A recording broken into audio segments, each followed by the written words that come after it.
نہ کسی ولی کا گستاخ ہے نہ نبی کا گستاخ ہے۔ جو اللہ کے سچے ولی ہیں ان سے محبت کرنا، ان سے پیار کرنا ہمارا ایمان ہے۔ سیدنا علی سے ہم محبت کرتے ہیں، سیدنا حسن سے ہم محبت کرتے ہیں، سیدنا حسین سے ہم محبت کرتے ہیں۔ سیدنا علی سے محبت ایمان ہے، سیدنا علی سے بغض منافقت ہے، نفاق کی نشانی ہے۔ ہم سب کی عزت کرتے ہیں، ہم نبی کی بھی عزت کرتے ہیں، ہم نبی کو اپنے جیسا نہیں سمجھتے۔ عوام کو دھوکہ دینے کے لیے ان کے دعات کہتے ہیں یہ نبی کو اپنے جیسا سمجھتے ہیں۔ ارے امام الانبیاء نے فرمایا تھا، آسمان والے نے فرشتہ بھیجا تھا، فرشتے نے مجھے پڑھنے میں بٹھایا تھا، ایک پلڑے میں اس نے 2، 10، 100 سے تولا تھا۔ اس کے ساتھی نے کہا تھا کس کو تولتا ہے، کتنے سے تولتا ہے؟ تو ایک پلڑے میں کائنات کو بٹھا دے، ایک پلڑے میں امام الانبیاء کو بٹھا دے، کائنات کا پلڑا ہلکا رہے گا، محمد کا پلڑا بھاری رہے گا صلی اللہ علیہ وسلم۔ ہم نبی کی عزت کرتے ہیں، لیکن انبیاء و اولیاء کو اللہ نہیں مانتے، ان کو مشکل کشا نہیں سمجھتے، ان کو حاجت روا نہیں سمجھتے، ان کو علا دینے والا نہیں سمجھتے۔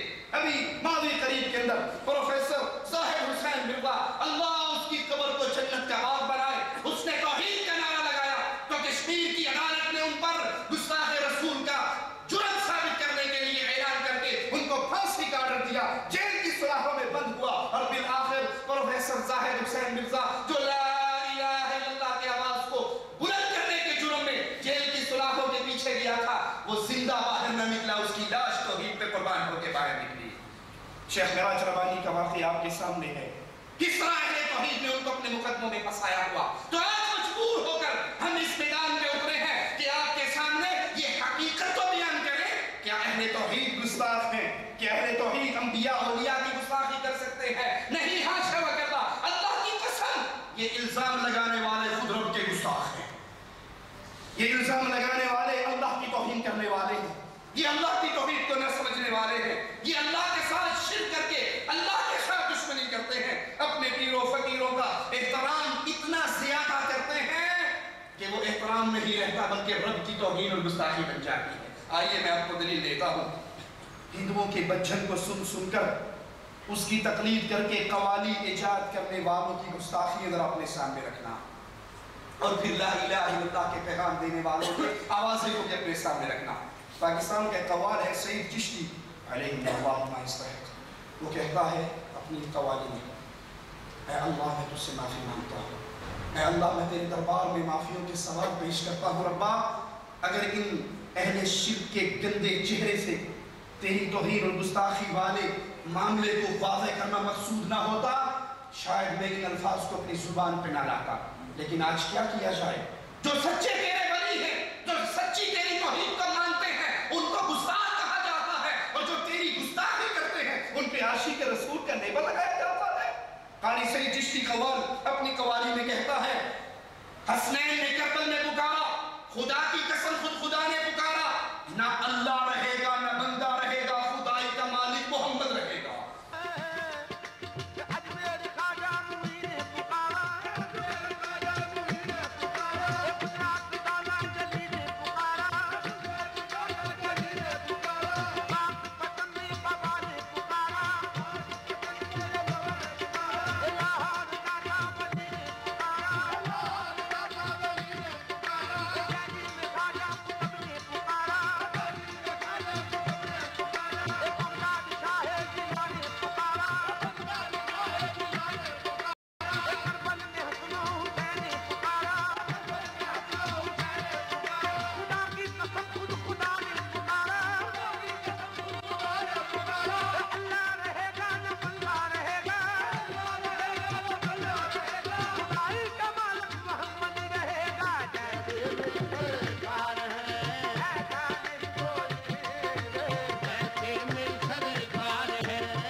اِنَّا لِلَّهِ وَإِنَّا إِلَيْهِ رَاجِعُونَ لا حول ولا قوة إلا باللہ۔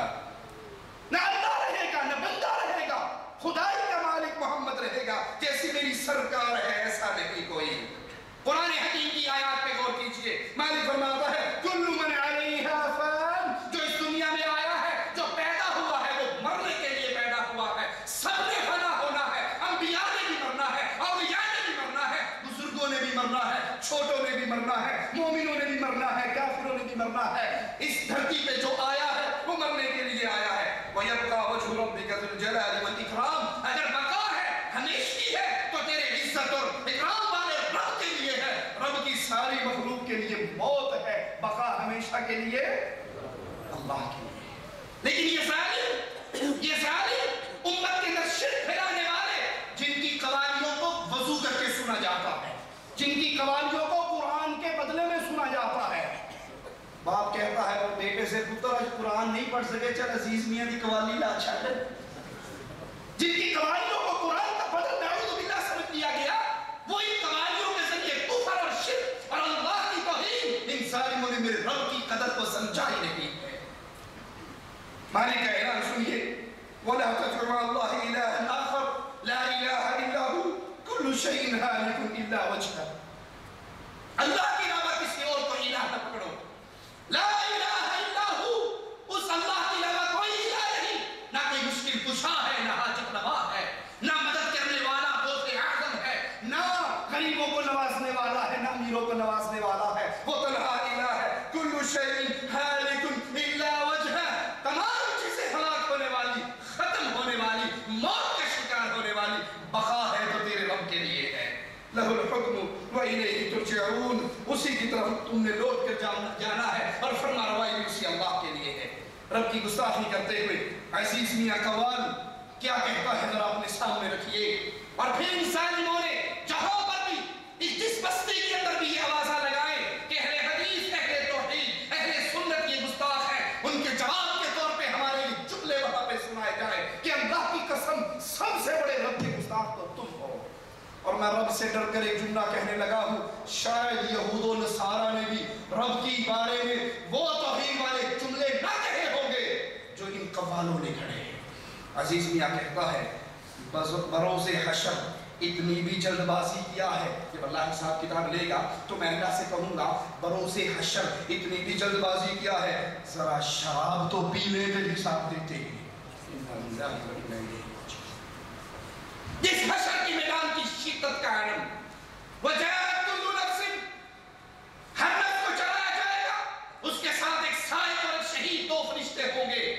جس کی شدت کا عالم امام الانبیاء کہتے ہیں اپنی بیٹی سے, فاطمہ جو جی چاہتا ہے بابا کے گھر سے لے لے, فاطمہ عمل کرنا, اگر رب نے پکڑ لیا تو میں تیرا بابا چھڑا نہ سکوں گا.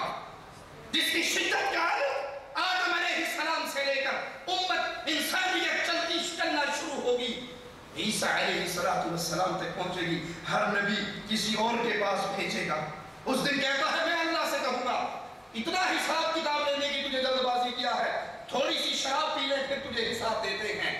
اے اللہ, اللہ نے اگر پوچھا, عزیز میاں کہتا ہے اگر اللہ نے مجھ سے پوچھا کہ تو شراب کیوں پیتا تھا, تو میں کہوں گا اگر کھائے وائس انگور تو میں حشر میں کہوں گا, اگر مولوی انگور کھائے تو میں حشر میں کہوں گا اے اللہ یہ شراب کی گولی یہ کھاتے تھے, ہم ساغر سے پیتے تھے. ارے میں شرابی, توجہ, شکست حال ہیں, دنیا کے بھی ستائے ہیں. تیرے سوال کا یا رب جواب دیتے ہیں بروز حشر ہے, اتنی بھی جلد بازی کیا, ذرا شراب تو پی لیں, حساب دیتے ہیں.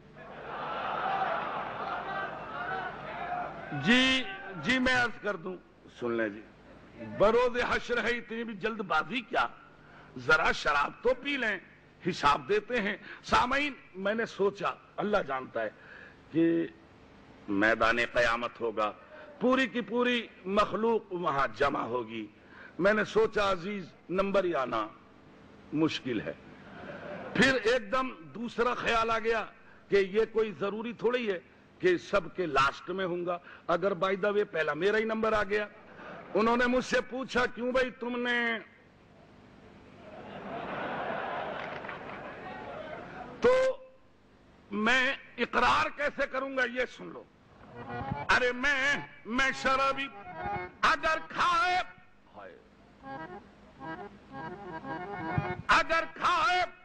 واحد نے انگور تو میں شر میں کہہ دوں گا اے اللہ یہ شراب کی گولیاں کھاتے تھے, ہم ساغر سے پیتے تھے. میں شراب